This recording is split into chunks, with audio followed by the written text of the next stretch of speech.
Welcome to you as we begin or continue this journey on through the paciest of the Gospels, Mark's account of the Gospel of Jesus Christ. Welcome to you, Anne, in Dunedin. Welcome to you, Damon, over the hill from me in Wanaka, and welcome, Gary, over a different hill in Gore. Lovely to have you on board as we break open the Gospel. And Anne, you've done a bit of digging for some background. Well, a little bit, yeah. I'm fascinated that we've just had a scene when Jesus was healing all sorts of people, and then they zoom in on this one as if it is special. And so presumably it's the leprosy bit which is special. And as most of us will know, when we read the term leprosy in the Bible, it's not necessarily the disease that we now call leprosy, but was any flaking skin disease. And it didn't have to be permanent. Sometimes it was. Sometimes it wasn't, and there were particular rituals you went through at the temple so that the priests could then say that you were clean. But in this case, of course, here is someone who still has it and who is miraculously healed. And the thing about leprosy is that while you have it, life is more than usually miserable for someone with an illness. While the God of the Old Testament shows particular love and compassion for widows and orphans and the poor and the needy and the sojourner, people with leprosy were shunned and were pushed out of the community. So if you were blind or crippled, you've got your own level of misery, but at least you weren't cast out. And then to make it worse, it was generally assumed that you got leprosy because of something you'd done wrong. So some argued that it was because you had defied authority. So Miriam challenges Moses, and Gehazi challenges his master Elisha, or Moses himself, to an extent, challenges God's ability to bring the people of Israel under Moses. And in every case, they are, for a while, inflicted with leprosy. So we have a situation here where it's not just that someone's sick, but that they're blamed for it. It is their fault. And that's the situation that Jesus comes into with compassion, which is famously the word for essentially moved to the bowels, that deeply felt. And he touches him, the unclean, the contaminating one, the one who may not have felt human touch for years. And that's the context of this special healing. Thanks, Anne. All four of us has lived through that generation where HIV became the leprosy, and we saw friends dying and being condemned. And boy, I think as a community, as a civilization, we've learned so much about ourselves. So you've taken us into the hard places, Anne. Gary, let's go to you first of all for your, not mine, but your sense of challenge here. When I read the passage, I immediately thought of a few years ago, and I'm sure it was the same here in New Zealand as it was in South Africa, where those bracelets, what would Jesus do, were all the rage. And I read this and I thought immediately, what would Gary do? How would I have reacted if this leper had come to me? Bearing in mind that Jesus was immediately moved with compassion and was willing to help him. Now, I'm not going to get a leper walking through the door of the church, but I do get people coming for petrol vouchers and grocery vouchers, etc., people in need. And to be honest, I'm not immediately moved by compassion. I first want to work out if I'm being scammed or not. So that for me was a real challenge. Me in that situation, what would Gary do? I saw what Jesus did. What would I do today? We've got a quadrangle of clergy here this time, and all of us have known that, oh, is this person genuine? A tricky one. Damon, challenge? Yeah, I suppose I pick up from where Gary has left off, and it's those words in this gospel of Jesus, I do choose, that I find so challenging, because in the end, in this gospel, those words are not just of Jesus, but they're also about you and me, all of us, about the church itself. And I'm thinking about right at the very end of the shorter version of this gospel, when the woman at the tomb and the angelic figure says to them, do not be afraid, he has risen, and now go now and tell the disciples he's going ahead of you. And the response of those women is to be terrified, and we're told that they do nothing at all, they say nothing at all. And yet we know, because you and I are here today, that something was said.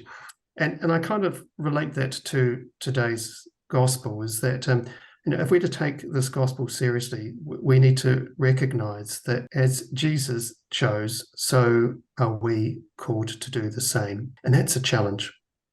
You're not kidding, are you? That is, isn't it? Oh, let's see, Anne, if you can challenge us as well. This is absolutely challenging. Well, my challenge, which may have come through in my introduction, is this whole thing of lepers being blamed, having leprosy.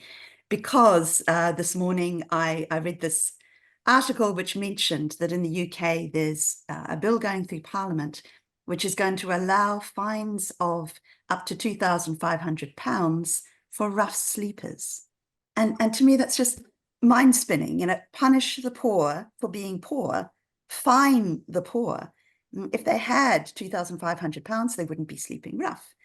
And because it makes actually no sense, there has to be something deeper going on.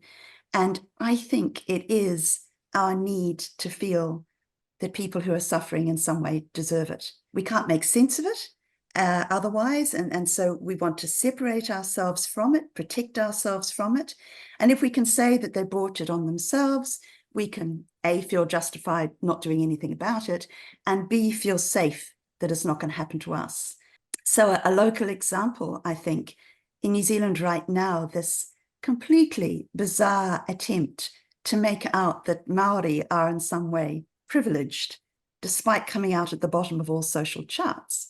If we tell ourselves that they're privileged, then their problems are their fault, not ours. It means that we don't have to do anything about it and can distance ourselves from it.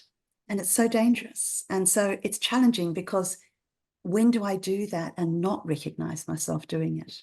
So how do we be a counterculture to that kind of narrative, which is dangerous? It's demonic. And of course, Jesus is the one who says, no, the tower that fell on the people, it wasn't their fault. It's interesting. It's dark. But recognizing that it's dark, Damon, let's go to you and find some good news, because we want this. Yeah, well, the good news is it's the same as the challenge for me. Jesus says, I do choose. And I think that's absolutely remarkable. He shows us what compassion looks like. And if I'm right, that word that uses for pity or compassion is also sometimes translated as anger. And so it's a very strong emotion, as Anne referred to before. But the other thing too is that sometimes I do feel overwhelmed. Sometimes I do feel hesitant when there is great need in front of me. Sometimes I feel exhausted or skeptical or whatever. And yet, again, this isn't just about me. It's about our response as a church collectively together. We are the body of Christ, and together Jesus asks us to choose to follow as an example. So it's about being in this together, not as individuals. And for you, let's give us some good news.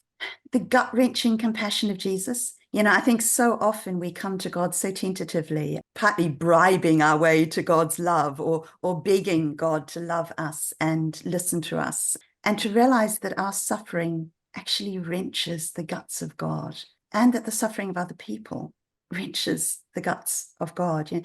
Christianity for centuries we've got this hangover from the Greek philosophical idea that God has to be immovable and unchangeable and therefore can't feel passion. And that's just not the God of the Bible, Old Testament or New Testament. We're loved by a God who does so passionately and more deeply than we can imagine, and suffers more deeply than we can imagine at the suffering of other people. And that's phenomenal. And of course, there's that beautiful hymn where we find the self-same aching deep within the heart of God. And Anne knows that's one of my favorite hymns. So, yeah, absolutely. It doesn't just stay there, because we've got a bit of a resurrection message somewhere. But I would like to hear first from Gary about some good news before we go down that direction. In my Bible, the guy asks, if you are willing, and Jesus answers, I am willing. I think that answer hasn't changed but one bit through the ages. Today, still, it's exactly the same. I am willing. And so for me, the good news is that me and everybody else can come to Jesus as we are and say, will you help me? And she says, of course I will. I want, because I want to help you. The compassion I have is this great love that Anne spoke of. But also that Jesus saw way beyond the leprosy, saw the loneliness as well. That saw the real ripple effect of this disease on this man. And so it touches him. He probably hadn't had physical touch for such a long time, and a yearning for it when we don't have it we miss it.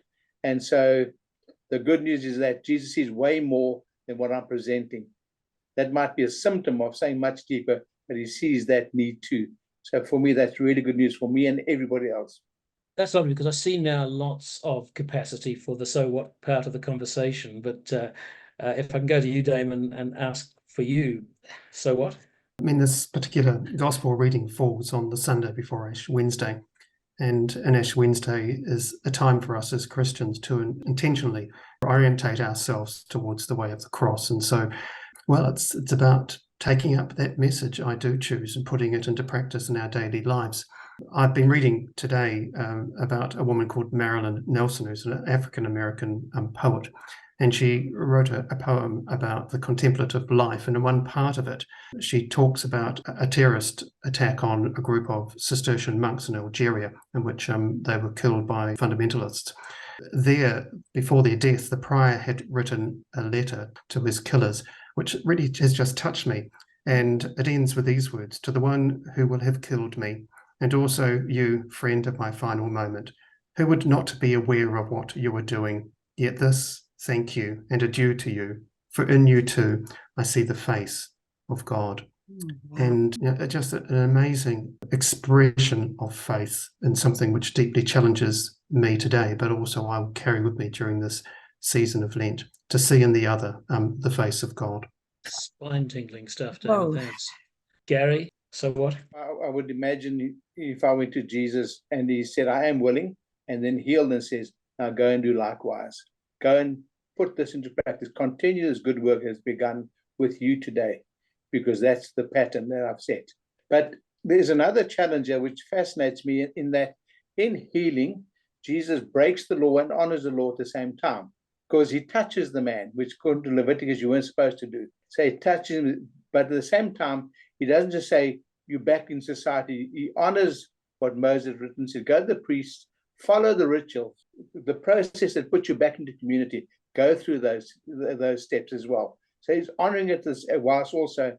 And for me as an ordained person in the church, I would look at all these canons and rules, and I've got to think, when do I have to actually say, that doesn't matter, set them aside, but in a way that also honors them, doesn't make the church seem willy-nilly and stupid. But at times, you've got to set some of these things aside to bring the love of Christ into the situation. And so that leaves you, Anne, with a final so what? I was continuing on this thought about the deep suffering of God, and then thinking, well, the corollary is that presumably we can lessen God's pain. We can give God joy if we're instrumental in lessening the pain of another person. This is just another angle on something which we would all know very well, the bit about, anytime you offer a glass of water to someone in my name, you're offering it to Jesus, or the sheep and the goats. But I guess I'd never quite thought of it before, that by lessening this person's suffering, we are lessening the suffering of God. And then in a sense, it doesn't actually matter in the end if this awkward or dull or demanding or dreadfully victimized person deserves our help and our love or not, because God does. Thank you all. I really don't want to add to those three last summary statements. It's been lovely having you breaking open the gloriously challenging from Mark and from Jesus passage. Damon, Anne, Gary, thanks.